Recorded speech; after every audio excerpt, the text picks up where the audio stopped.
Alors coucou à tous, aujourd'hui je vais revenir sur ma perte de poids et faire un petit bilan et revenir aussi peut-être sur certaines choses que j'ai mal dit, enfin je pense les avoir mal dit. Donc je voulais revenir dessus et parce que je trouve ça important et que ce soit bien clair, parce que je suis pas là pour vous raconter n'importe quoi et voilà, je voulais être sûre que ce soit bien compris. Alors la première chose sur laquelle je voulais revenir, c'est ce que j'ai fait moi, ça n'engage que moi, j'ai un suivi médical avec, je fais pas n'importe quoi, n'importe comment. Et je vous le déconseille d'ailleurs, si vous voulez perdre du poids efficacement, le mieux c'est d'aller voir peut-être déjà votre généraliste qui va vous aiguiller sur une façon de faire parce que lui va vous connaître. Et la deuxième chose, ce sera peut-être d'aller voir après soit un nutritionniste, soit un médecin un peu plus spécialisé que votre généraliste, qui lui va vous dire voilà, vaut mieux faire ci, faire ça, ou vous donner, comme moi j'ai là, des menus types à suivre pendant tant de semaines pour réapprendre entre guillemets à manger sainement, tout en ayant perdu du poids au tout début. Donc voilà, je vous avais dit qu'on ne buvait pas beaucoup, ou très peu, ou peut-être même pas, je sais même plus comment je l'ai dit. On boit, mais voilà, indépendamment de, j'irais du fait de prendre un verre d'eau. Boire, c'est très bien parce que ça permet d'éliminer. Par contre, il faut aussi se dire que si on ne fait pas l'exercice qui va nous faire dépenser cet excès d'eau, parce que en fait l'eau c'est comme tout le reste en fait, si on en boit trop, on le garde et ça fait de la cellulite, tu vois. Et ça fait pas beau. Donc c'était une petite aparté. Ensuite, concernant l'alimentation en elle-même, voilà, moi je peux que vous conseiller d'aller voir vraiment déjà votre généraliste qui vous connaît, qui va savoir ce qui est bon pour vous de ce qui ne l'est pas. Donc là maintenant, moi ça fait 2 mois quasiment que j'ai entamé voilà, cette perte de poids qui a fonctionné très bien pour moi depuis le début. Donc c'est cette fameuse méthode Laurent dont je vous ai parlé la dernière fois, parce que la chrono pour moi ne fonctionnait pas. J'en suis toujours à 6 kg, voilà, ça bouge pas, je stagne. Donc là je pense que je suis en phase de stabilisation et alors je perds voilà par-ci par-là 100 grammes, enfin c'est tout petit. Ça va me permettre, je pense, d'arriver au poids que je voudrais arriver sans me priver totalement, quoi. Enfin aujourd'hui je mange sainement. Si je fais un excès, je le fais. Et puis le lendemain, je fais quand même attention pendant plusieurs jours à ce que je mange. C'est-à-dire je vais éviter tout ce rajout qui va faire que mon poids va stabiliser en ayant monté. En fait le but c'est ça, de faire entre guillemets un pseudo-régime. C'est pas forcément de se priver tout le temps. Le but c'est de manger normalement, et quand on a envie de faire un excès parce qu'on a envie de ça, on le fait en quantité, je dirais normale. Voilà, faut juste pas tomber dans l'excès, voilà, c'est-à-dire vous enfilez pas le pot de Nutella, quoi, voilà. je pense qu'il faut trouver le juste milieu. Et par moments ça va dire bah non stop, faut pas non plus exagérer, c'est malgré tout ça ne reste pas bon pour la santé. Donc voilà, et puis il faut faire en fonction de vos envies et la façon dont vous voulez vous sentir vous. Voilà, si vous plaisez comme vous êtes, vous en foutez de ce que vous dit la balance, quoi.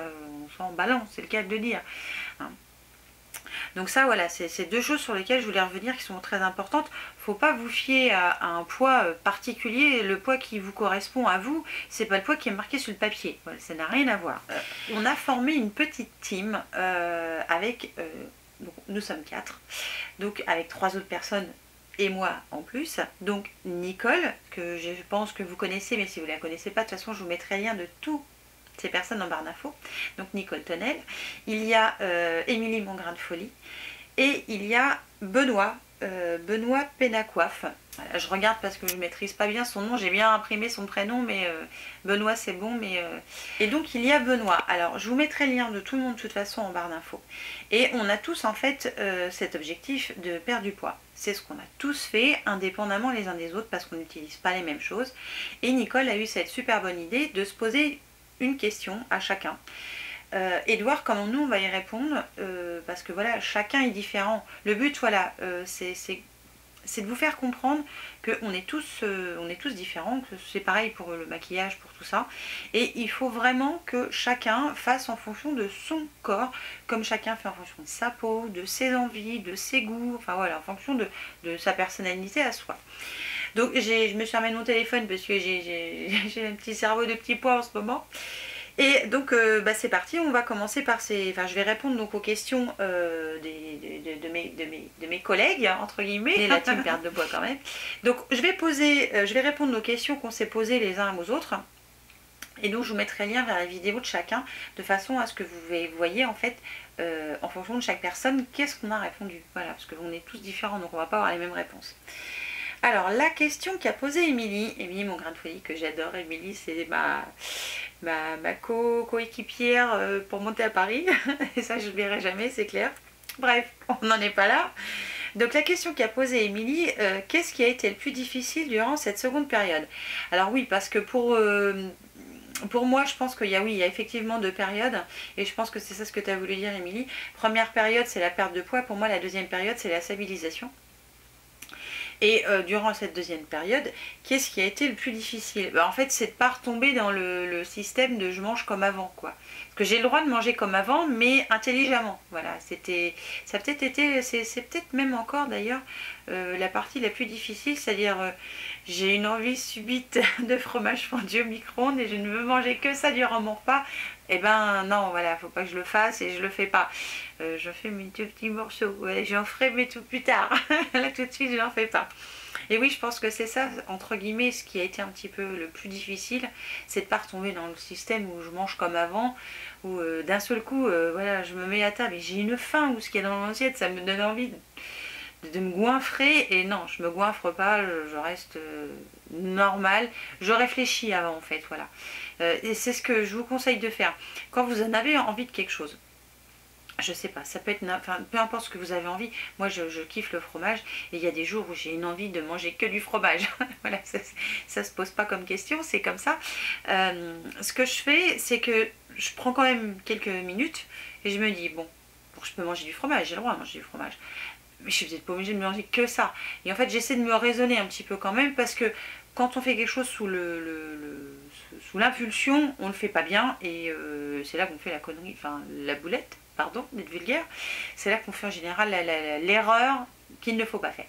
Donc j'essaie de réfléchir, et en général mon envie d'excès sous le moment, il s'apaise et tout, et tout se passe bien. Ensuite, la question de Benoît. Y a-t-il eu des craquages, des envies, et si oui, quelles sont les solutions pour les éviter? C'est un petit peu dans le sens que ce que je viens de dire juste avant.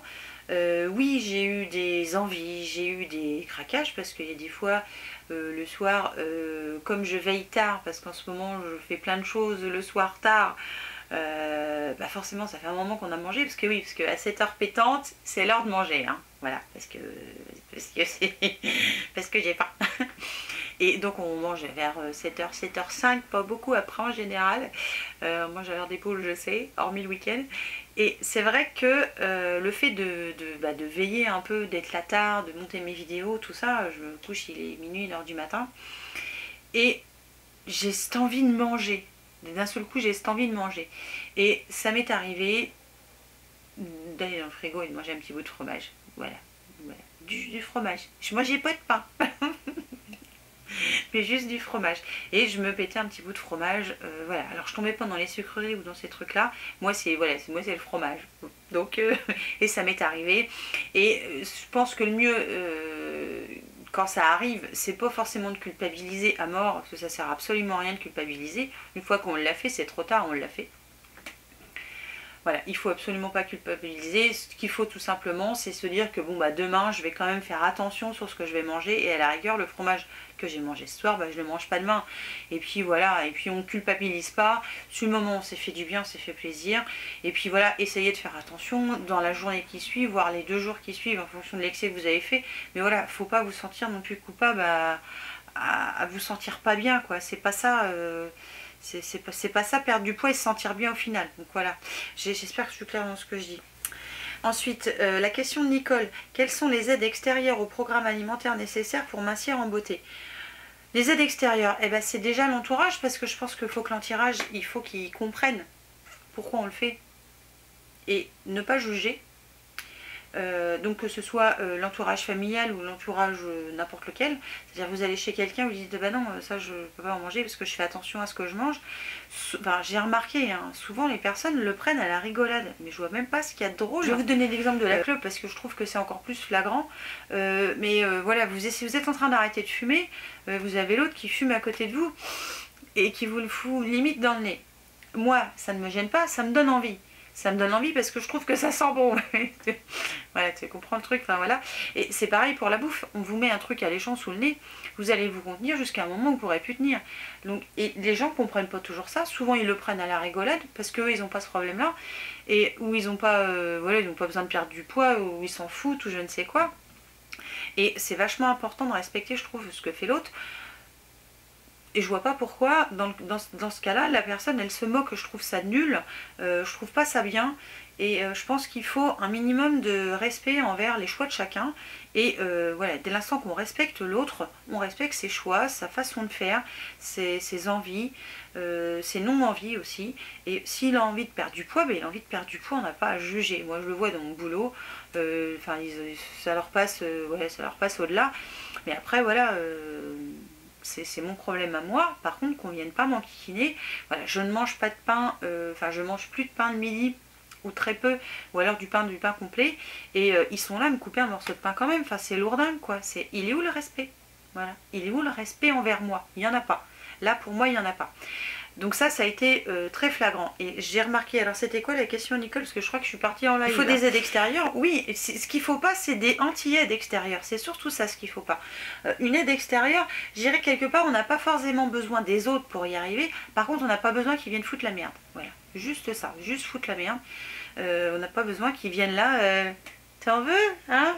Non mais bon, ça fait 1 mois et demi que je mange pas de pain. T'as pas compris encore, tu vois? Et j'ai ce souci là moi au boulot et ça me saoule et ça me donne pas envie de manger avec eux. Donc en ce moment j'évite, même si je peux, je préfère manger toute seule dans ma bagnole. Hein, mais ça c'est comme dans la vie de tous les jours, vaut mieux des fois être seule que mal accompagnée. Et je suis en train de m'énerver là, faut pas. Non, j'ai pas faim, je vous rassure, hein. J'ai pas envie de fumer non plus. Donc oui, il faut une aide extérieure, mais il faut pas qu'elle se... Voilà, faut qu'elle se fasse intelligemment et l'aide, faut qu'elle soit vraiment bénéfique. Si c'est pour que finalement ça nous aide encore moins et que ça nous donne encore plus envie ou que ça nous frustre encore plus, ces personnes-là, voilà, abstenez-vous, passez votre chemin et allez voir ailleurs si on y est. Et ma question à moi, alors c'était quoi ma question à moi? Parce que je me rappelle plus. Quelle motivation faut-il pour réussir une perte de poids? Alors pour moi, ma motivation, ça a été de le faire pour moi. Et je pense que c'est ça ce qui est important. Quand vous envisagez que ce soit une perte de poids ou n'importe quoi d'autre d'ailleurs, comme le fait d'arrêter de fumer, il faut le faire pour soi, il ne faut pas le faire pour quelqu'un d'autre, mais pour se sentir bien soi. Pas pour que la personne qui vous regarde mieux parce que vous avez perdu du poids. Non, il faut le faire parce que vous vous sentez, vous avez envie de le faire, mais pour votre bien intérieur. Pas parce que la personne qui va vous regarder, elle va plus vous regarder qu'avant, quoi. Non. Il faut passer outre le regard des autres et il faut le faire pour soi. Moi, je supportais plus de ne pas d'avoir ce bide qui dégueule de mon pantalon, ça commençait à me gonfler, de me sentir boulinée dedans, j'avais pas envie je m'énerve encore, je le sens, j'avais pas envie d'être là, d'être saucissonnée, de ressembler à quelqu'un que je suis pas en fait, et je me sentais pas bien, mais pour moi, voilà, je peinais, dès l'instant que je me baissais, j'avais l'impression de faire un effort et tout. Enfin bref, c'est pas agréable. Et là, le fait d'avoir perdu, je me sens bien, je peux faire plus de choses. Enfin, je lève les jambes, c'est-à-dire je peux mettre ma jambe sous la table pour faire mes lacets. Voilà, c'est ce que je pouvais plus faire avant. Et ça me frustrait parce que c'est quelque chose que j'aime pas, être dans cette position de difficulté, mais c'est pour moi. Et le fait de perdre du poids, je l'ai fait pour moi. Je l'ai pas fait parce que Thierry m'a dit « Oh bah dis donc, t'es un peu grossi ». Non, personne m'a dit que j'avais perdu du poids. Ils m'ont dit « Eh ben ça se voit pas ». C'est vachement sympa. Voilà, tu vois l'aide extérieure que tu as. Tu fais l'effort de perdre du poids et finalement ça se voit pas. Et cool. Donc Thierry a perdu du poids, j'ai perdu du poids, j'en suis très contente, je continue mon petit tranquille bonhomme de chemin. Mais la vraie Et la seule motivation qui vraiment va fonctionner, c'est de le faire pour vous, mais dans votre intérieur à vous. Il faut le faire pour vous, il ne faut pas le faire pour quelqu'un d'autre. Parce que si vous faites pour quelqu'un d'autre, ben, ça ne va pas marcher de toute façon. Il faut le faire vraiment, vraiment pour vous et pour vous sentir mieux vous. Voilà. Juste ça déjà, c'est un très gros... Je trouve que c'est la meilleure motivation et c'est peut-être celle qui marche. Donc voilà pour les petites réponses à ces questions. Et puis pour un petit peu le bilan de cette perte de poids. Je me sens très bien aujourd'hui. Je mange normalement. Voilà, je mange de la viande, des légumes, des fruits. Je commence à réintégrer tout ce qui est féculent, parce que là dans cette partie là on le limite beaucoup, et là je commence à la réintégrer progressivement et je me sens très bien, je me sens en forme, je dirais même peut-être même plus en forme, parce que je suis beaucoup moins fatiguée en fin de journée, donc je pense que ça doit y jouer quand même pas mal. Et le fait d'avoir supprimé tout ce qui est peut-être un peu trop gras ou trop sucré, sans forcément manger que du sucre ou que du gras, je pense que ça aide beaucoup aussi pour bien se reposer, bien dormir. Et finalement, je fais des journées de 19 heures facile. Ouais, moi je dors 4-5 heures. Si jamais vous aussi vous voulez perdre du poids, tout ce que je peux vous conseiller, c'est de trouver déjà un appui médical et trouver un appui aussi au niveau de votre famille, ou de quelqu'un de votre entourage. Et par pitié, si vous, et je vais être super chiante, mais si vous connaissez quelqu'un qui essaie de perdre du poids et qui peine à le faire, ne lui foutez pas tout en l'air. Et respectez les autres, respectez leur façon de voir les choses. Quelqu'un qui a envie d'en perdre, et ben, s'il n'en a pas besoin, ça c'est pas à vous de juger, c'est à lui.